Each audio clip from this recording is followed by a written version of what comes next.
habeen wanaagsan idil ahaantiinba sida wada ogtihiin waxaa maalin kaliya ka hadhay kulankii adkaa ee wada sugayay ee Goodir iyo Gaashaan oo ka dhigan class-kada kubadda cagta Soomaaliland waa kulan in badan ciyaartoy ama ha noqoto ama naadiyadu in badan soo xafaltamayeen muddo ku dhow 20 sano iyadoo kulankaasi uu yahay kulamada ugu muhiimsan kubadda cagta aadna loo xiiseeyo maalmahan warbaahintu ay qaada dhigisay Cabdisamad wuxuu kamid yahay ciyaartoyda Goodir kuwooda waqtiga ugu fiican iminka ku jira oo insha Allah balan jecelahay inaan weydiiyo dareenkiisa isaga waxaan jecelahay in ciyaartoygu horeysay uu ka qayb qaataa noqonayso kulankan uu ka soo muuqan doono bal ka war Cabdisamad dareenkaaga maadaama kulanka weyn kooxdiinu ay soo diyaarinayso idinka iyo teamkiinu السلام عليكم ورحمة الله وبركاته مركب إلهي هلا والله كلنا كاس وكلنا على قد إنه عالم كويس جيان وعيا ومركب يقول رسان هذا أتكلم بشيء شخصي أتكلم بشيء شخصيا ده عيار تاسو كلا وعيار وين هذا سجى دلوقتي ورا برا شان قال لانه فعكم ولا كوحدة أنا يوم مركب يقول رئيسي أتسوي أتكسب عيار تقولك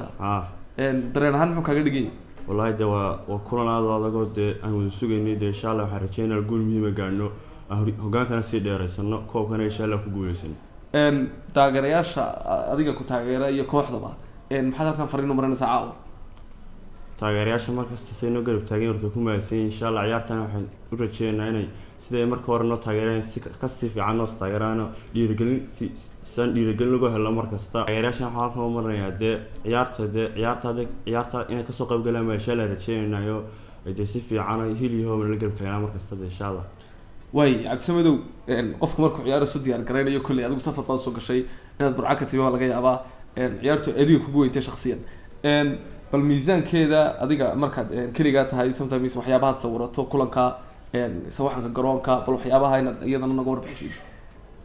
wallahi horta safar aad u dheer baan soo galayo san ciyaarta ugu diyaar garo waxaan soo ka soo baxay magaalada burca sabtidii